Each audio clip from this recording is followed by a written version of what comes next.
Our government recently released low-level drug offenders, yet it continues to operate debtor's prison for those affected by a child support award. The public is not aware of the horrors of being held in contempt for committing no crime. The logic is a twisted flaw in law, an abuse to the common citizen.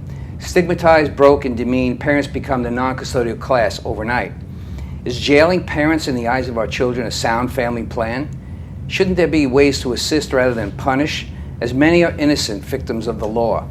Children as pawns in the huge chasm of bad legislation today on FIT TV, and I have with me as my guests people affected by this very much. On my left is Melissa Shea, and on her left is Gary Jacobs, and his left, Mark Schwaber. Is that Schwaber or Schwaber? Schwaber.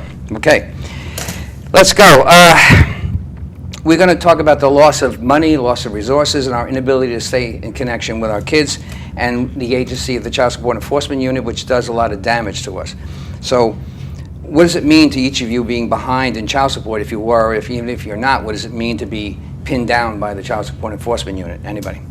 Well, in my case, I don't have a judgment of a weekly amount or a monthly amount of child support because on paper I have actually shared custody. But in my case, my ex-wife took me to court for not paying for my children's college.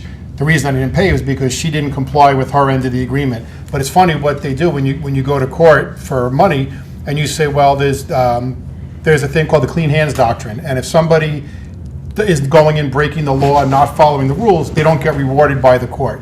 When you go in and use that as a defense in support court, they say, oh, no, that's a separate issue. We're here just to talk about money. We're separating the two issues.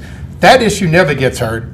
But when you go for support, they take you right in. In my case... So there's an immediate break between the best interest and money. They separate the two. Well, right, I mean, if you talk about the best interests, I mean, that's a joke because, and I'll say it on TV with everybody listening, any parent who wants their ex to go to jail for child support does not give a damn about the children's best interest. That's BS for them to say it. They're saying it because that's what everybody says you should say, but let's just be clear.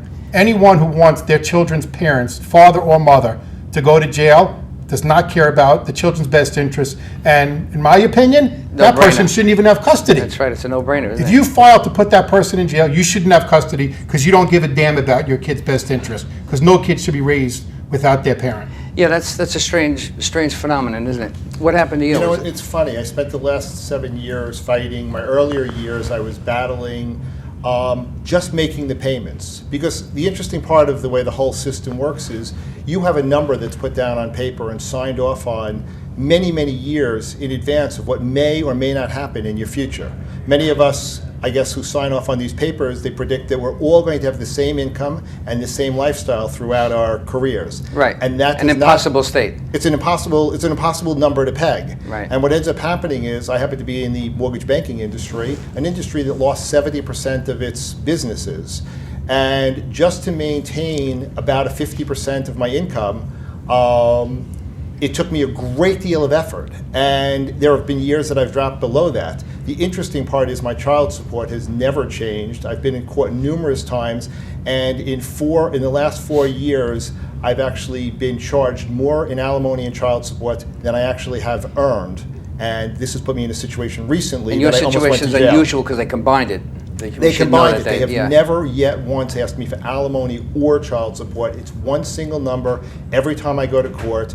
And for the first time ever, I recently broke down because I had to call my kids and I said, I want you to know I love you very much, but I may be going to jail. And I have worked for 29 straight years with 3 months of unemployment in those 29 years. And I've done everything to support my kids. One of my kids is in college and I'm paying for his college. At the same time, I still may be going to jail. Let's talk about that, because when you think about it, the kids there, he purposely did not want to bring them in. I mean, this is classic. We all get stuck in that place when you have an obligation. You don't really want to bring them in. He's more or less forced to now at this point. Well, of course, if you go to jail, you have to explain it at some point. I also think even just the threat of having jail hanging over your head, just that is abuse. Because having the possibility of being incarcerated, you're not. I don't know. Maybe you've been in jail before. I don't think you have. But it's every day of my life. It's a scary. Not only for you, for your family, and for everybody to have that hanging over your head is cruel. Well, it's interesting. It's interesting you put it that way because what happens is, for the first time ever, I mean, I've already been having sleepless nights over the entire court situation, but now to wake up in the middle of the night in a nightmare in a cold sweat and think, I just had a prison dream. I had a dream that I may go to jail, and in this scenario, it makes no sense. I've never done anything wrong. I've never not paid for my kids' college educations. I've never not paid for their medical bills. Everything that I'm doing is to take care of my kids. The number that I pay is astronomical. So if there's a bad year, if I ever wake up in a bad year of business, and my business mainly is a, let's say, part salary, part commission business, a bad year of business could put me $100,000 or $200,000 behind on support. This is a no-brainer. Go I ahead, was going to Marissa. say, what's more disturbing about this whole thing is that the other party knows these situations. They know, and it's in their power to do something. I know because I've been in that position, and I had the option, and they asked me, do you want to put him to jail? And the thought was just inconceivable in my head that I would harm my children. Like you were saying, you're right. it's disgusting to think that over money that you would put the future of your children at danger. Because remember, it's a reflection on your children too. And how are they also going to view you as a parent later in life? Yeah, You know, it may seem absolutely. vindictive and you're trying to alienate. I mean, this is all based on fear. This is really where it comes down to. Fear that they'll lose their kids, fear that they'll lose their money, fear that they can't make it on their own. And I know it lends more to the women's side, but it happens on both sides because I've been Yeah, on that side of the yeah. table. But it's sad because the other parent does have control over that situation. It's and they important. make that choice. That's a And really that's- important yeah. thing to say, because a lot of times when I hear people say, look, it's not me, it's the child support enforcement Right. unit, and they tell all their friends and family, it's not me, he owes the money, and they're going after him. That's Right. BS. That person absolutely can go to court. First of all, if they don't file a petition, normally incarceration wouldn't even be on the table. But they can always go to child support enforcement unit and say that money has been satisfied. It's over. You know what I can't understand is that, to me, it's clear that it's systematic coercion. Right. It's systematic. It is. It's inside the system to do this to us. How come no one else is doing about this? Why can't we generate enough of an attack against something like that? Because I have to tell you something. You listen to somebody like Mark Story, and I'm sure there's viewers out there watching this saying, this guy is just talking and he's on TV. It's really not going to happen to him. I'm here to tell you, it's a very real possibility that he will end up in jail. It's Right. not something, it's more probable that he will go to jail than he won't go to jail. Right. But most people just don't believe it. And I think there's this fallacy that, you just go to court and show them how the income Right. just got reduced. And it does. Common sense would think that that's all you Sure. have to Well, do. Common sense went out The the courts. amazing part is your initial attorney said to you, don't worry what you sign today, Right. because you can always go back and modify it. Oh, sure. Well, you We- try, we- you try to go back and modify Sure you it, can. and they say, well, that's only 1 year's tax return. Give us 2 years. Well, my 2 years became 3 years. I'm now 3 years and 6 months, and I'm still waiting for somebody to actually look and give me a thumbs up and say, hey, you can have a modification. The amazing part is, and we've all been through it, because you see it over and over again, and I'm not the only parent sitting in there in court who's suffering. I've met many parents while I'm there, and I say, oh my God, this is happening to other people, and I guess meeting this group was very interesting.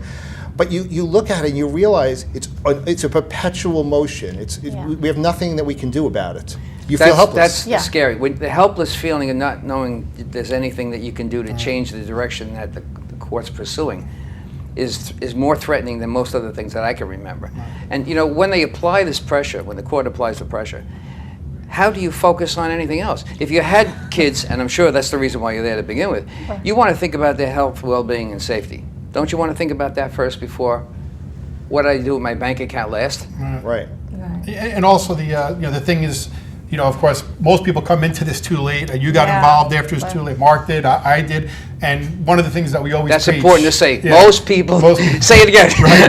But one of the things I think that people need to take out of this, and you and I preach it all the time, and it's do not sign a stipulation, because Yeah. Yes. all these downward mods, they really can't happen. When you sign a stipulation, it's almost impossible to lower it. You're much better off putting it in front of the judge, get a court order. Those go down, not easily, but they do go down. When you sign a stipulation agreeing to an amount, It's nearly impossible. But and one of the things they do an allocution where they'll say, did anybody coerce you? Were you on drugs? You know, did anybody pressure you? I should have been. Of course, Yeah. of course they did. Coercion at its worst. Right, Because you it's like coercion. your attorney, so you can't sue Right. them. And attorneys love this. They'll never And tell then- you the truth. Yeah. They want to be. They wait till you're out of money, you're fed up, and they go, look, just sign this. You know what? It's great business for them because you're going to hire them back. I had an attorney once tell me, my money's not at this beginning stage. My money's the next 10 years when you come back to me because you're in court. Right. But the coercion, by the way, doesn't only come from the attorneys. The coercion very often comes from the judges. I remember, from the judges. I remember a judge looking at me and saying, well, we can go to trial, but if you lose, you will pay your wife's legal fees. And I said, and what are those? And I said, $50,000. Yeah, geez. And I looked up and I said, so I could lose the entire case plus owe an additional $50,000. I didn't have enough money for the entire case, yet alone the $50,000, and I went and borrowed some of that money. We have an That's example. strange. Chris and I were out in court about 2 weeks ago with Dr. Rivera, and here is a perfect example of coercion because we sat in the courtroom, and the judge said to him, and this is Judge Wilmot in Riverhead, Suffolk County, New York. Judge Wilmot sat there and said to him, Dr. Rivera, we're taking incarceration off the table this time, so just sign this money judgment for about over $100,000. Just sign the money. It's just a piece of paper, Dr. Rivera. Yeah. It means, You know it you're means going to owe nothing. this debt. You're going to have this She- obligation. She says, and it gets 9% interest. And then he said, I don't know. He was thinking about it, which we've told him not to sign it.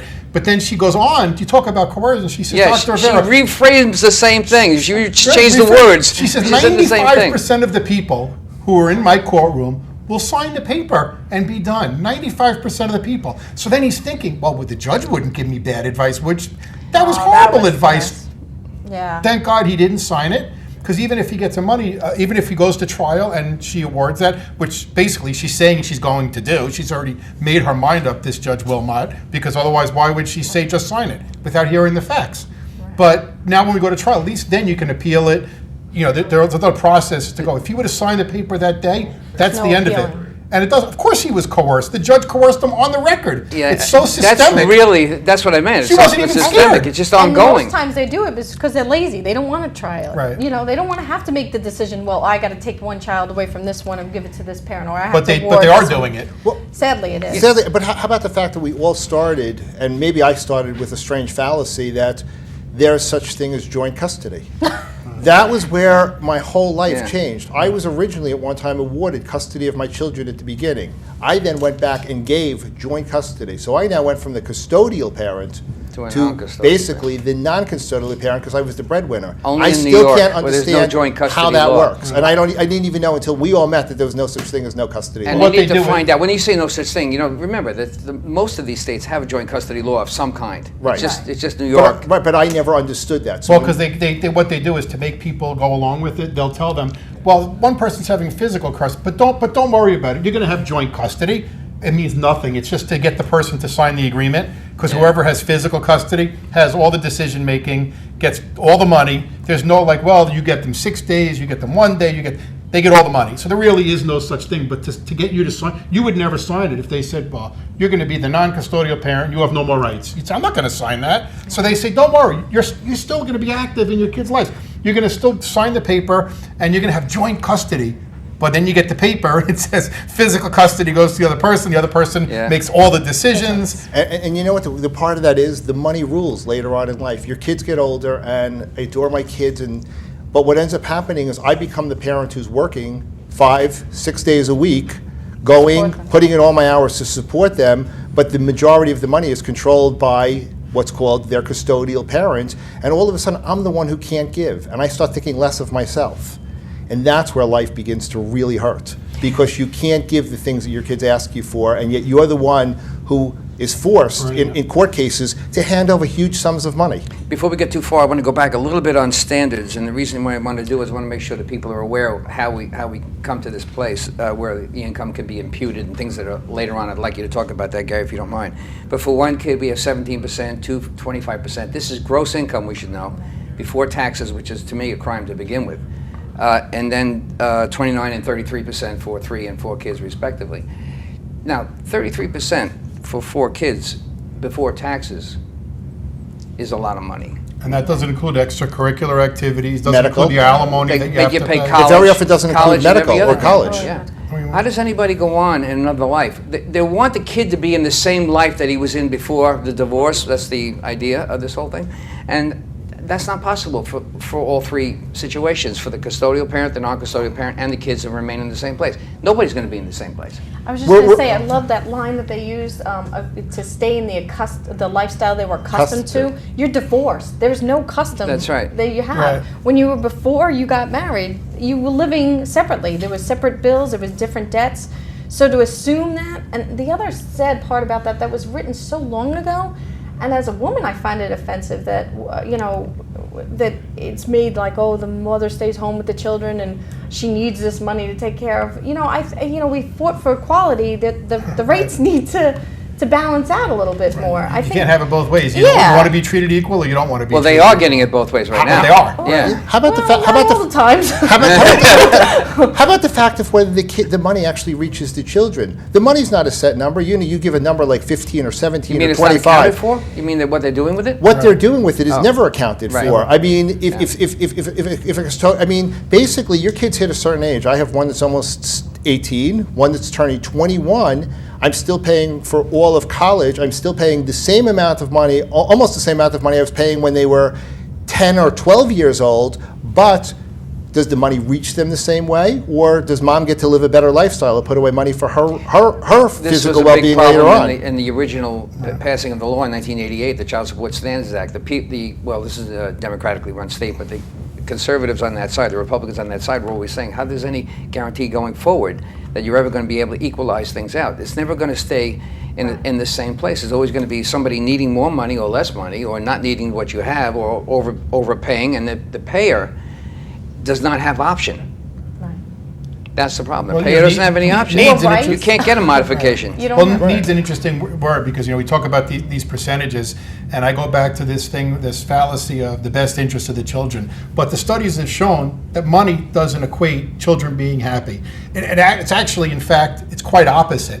The children who have higher incomes don't appreciate what they have, Right. and when they interview them, their rates of depression are higher, and they're actually less happy. There comes a point where the money doesn't make them any happier. So if it was truly about the best interest, it has nothing to do. It has nothing to do with money. We all know families who are struggling and have many kids or live in other parts of the country, and they're happy. And then we see these rich people, rich, whatever rich is. But we know when people have a lot of money and their kids are depressed, they're doing drugs.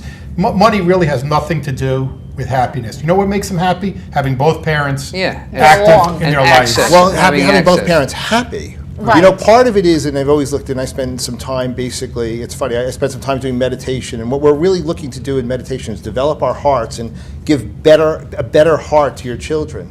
The problem is we get stuck in our heads because of all of these changes that go on, and all of a sudden the parent that you want to be is not the parent that you're coming to the table to be any longer. Well, like you're because saying, you have you're- jail hanging over your head. You're How are you under, going to be you're a under good so much parent? pressure. And how about having jail hanging over your head every day you Right. get up to go to work in the morning? You say, if I don't earn enough, I will go to jail. Well, let me tell you something. It impugns the way you Of enter course. your Yeah, business. that was one of my business questions every I was day. going to ask. The one thing I noticed about doing this hindsight, because I've been doing this so long, so many years, is that the people who have been paying child support for a long time never get reacquainted in a comfortable way back into the family. And the kids don't ever really get to experience the father or the mother or the payer, and let's call him the payer, in the more natural state that they could have enjoyed him in. They don't really get a full picture. They got this altered state of consciousness about their parent who One's was in the jail or alien, wasn't out of, yeah. especially if you've been in jail. Yeah. I mean, is It- that it a kind of- wise idea? It kind of endorses, the courts are endorsing, saying that's the bad parent because that one had to go to Right. jail. Right, you- And there's nothing That's the they did stigma I was wrong. referring to, yeah. The stigmatism Yeah, of what that. made I was just going to say, what made you the bad parent? When did you wake up Right. in the morning and all of a sudden become the bad parent?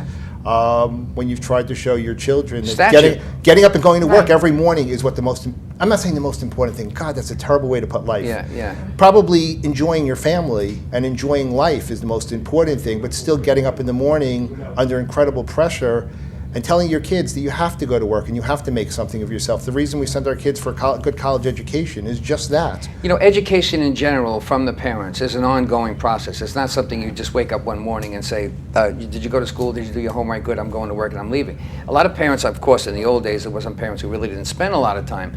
But society has changed. The feminist movement brought a lot of ideals back into the women in the home and to go out to work, and men to come back into the home. So the roles are a little tossed a little bit. So we have to be flexible enough as a culture to say, you know what, this is how we could have it work if you'd leave us alone. If you'd stop getting in our stuff. Well, listen, it's our natural instinct as humans, as parents, to want to care for your child. Right. That's just a natural. It's biological, naturally. We all want to care for our children, but it's not natural to give that money, which is care in our days, not like you're handing them a dead animal for food. That's the equivalent would be giving money, that you're giving it to the other parent to then give to your child. Don't you feel like you're being That's not fined? natural. No, of course not. You feel like you're being fined. Well, you're turning into an ATM. Yeah. That's all you are. You're not a parent. You're an Right. ATM. And then when you said about the rates at 12, 13, Yeah. 33%, the fact is that it really doesn't take.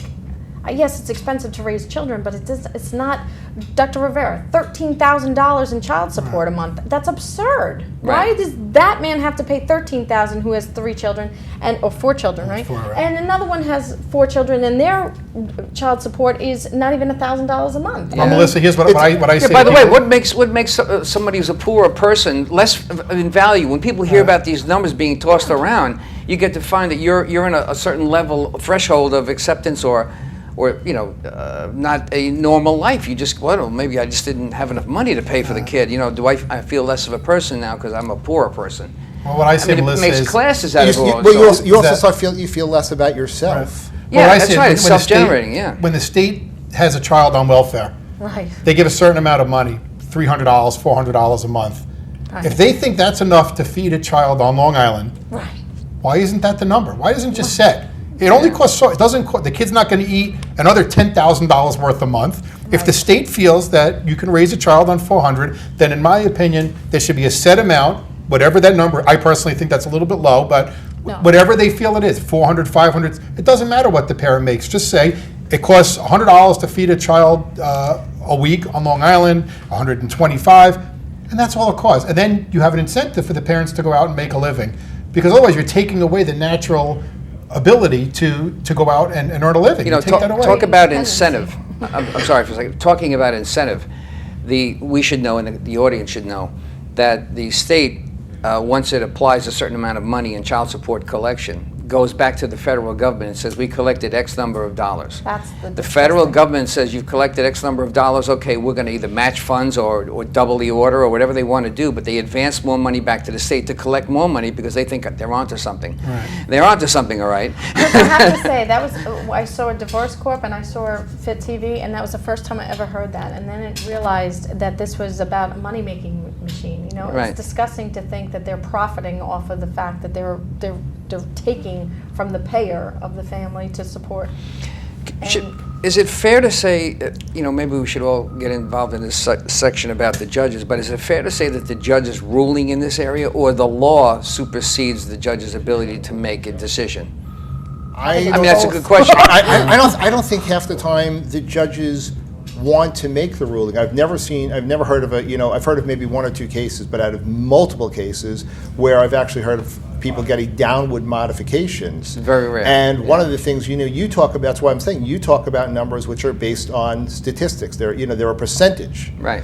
What happens when your percentage was set so high from day one that your percentage exceeds your income? So And that happens quite a bit. Theoretically, Dr. Carlos. I will owe 200% to 300% of my income this year to my alimony and child Right. support. Can I also say How do I something? ever pass that except for do not Magic. go and go directly to jail? You have some kind of magic, I guess. Right. I feel like I'm on the Monopoly game and I'm going directly to jail, Exactly. and it's not even my say. And just for the audience, for their Yeah. benefit, you're not talking about deadbeat dads or moms that are not paying anything. What's the burdensome, like Dr. Carlos? I mean, he's still paying $3,000 a month and then had to go to jail for 6 months. I mean, Right. that was just abominable in the sense of it just. it made me lose all faith in the United States, because how could a judicial system, the guy is giving everything he has. It's not like he skipped a month. He made sure the kid's health insurance was in place and all that,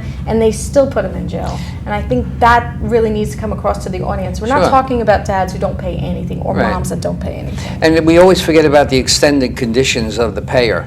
The payer goes in jail. Now, first of all, he's got to continue to pay, what is it, the interest and penalties, Interest. gets monthly, so 6 months is not a grace period. Right, it doesn't stop. The taxpayer pays for this person to be in jail. When he comes back out, now he's got this obligation to try to reacquaint himself with his family after looking like a prisoner. There isn't anything good about it. And I'm very disappointed in our culture that we've accepted something like this. And we need to go after this particular Jail situation. really became, you use jail as the greatest fear factor that most of us will ever face. We grow up as kids and we think if we never do anything wrong, there's no chance we're ever going to jail. And people once said to me, well, there's no such thing as debtor's prison. You can always file bankruptcy. Except You can always here. do something. Except This here. is the only case in the world that I know there is such thing as Right. debtor's prison. Right. And somebody who you were once married to and who you've once loved. once loved, and you've done everything in your in your world to try to keep a career going the same way it once was, is now has the right to say, basically because of bitterness, that you belong in jail. Well, why do I belong in jail? What was, and the contribution of a mom. I understand when kids are young sometimes, and it's not only moms, it's moms and dads that could be a stay-home mom or a stay-home dad. They have to stay home maybe when the kids are young and help take care of them. But all of a sudden, we're reaching a point in our lives that, stop. No, you're good. We're reaching a point in our lives that we are getting to a point where we're the only, there's one parent that's working and one parent that's actually sitting at home. When you have much older teenage kids, there's a possibility of both parents going and helping contribute, and all of a sudden you're the only contributor because there's no reason that the other governing party or the other, governing party is a terrible way to express a family, but that's really what it's becoming. Yeah. And all of a sudden there's no reason Well- for the other party to go to work because they make more money staying home and suing you. And I don't have the time to fight We're that. starting to run out of time, but I think it's important for the people who are watching the show, is your ex-wife may tell everybody, look, this isn't my fault, it's the courts who are doing it. Let's be very clear, and I said at the beginning of the show, your wife, ex-wife, can stop this. At any Don't let time. anybody watching Right. it believe that this is out of her control. She has the power to say, stop this.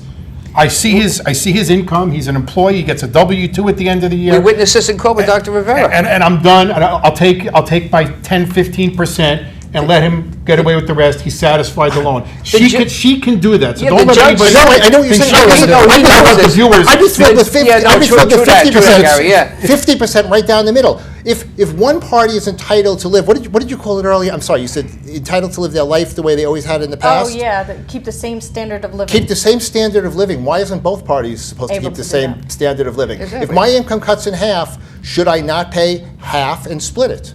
I'm surprised that There is no such thing. The judge actually said in the case that we went to the other day, asked the receiver of the money, are we talking about incarceration here? Right, she asked him. Gave the wife receiver the decision She to said jail or not jail. Absolutely. She What said kind of a world is right, this? Right on the record, it was just. I mean, I saw it. Okay. Yeah, we saw it firsthand. We got to wrap this up. This is a fabulous program. Thank you. Maybe we can try to have a revisit. Thank you, Melissa Shea, Gary Jacobs, and of course, Mark Schwaber. I got the pronunciation. Thank you. You got it. Societal and political trends are rapidly breaking down the family that once was the cornerstone of our great American culture.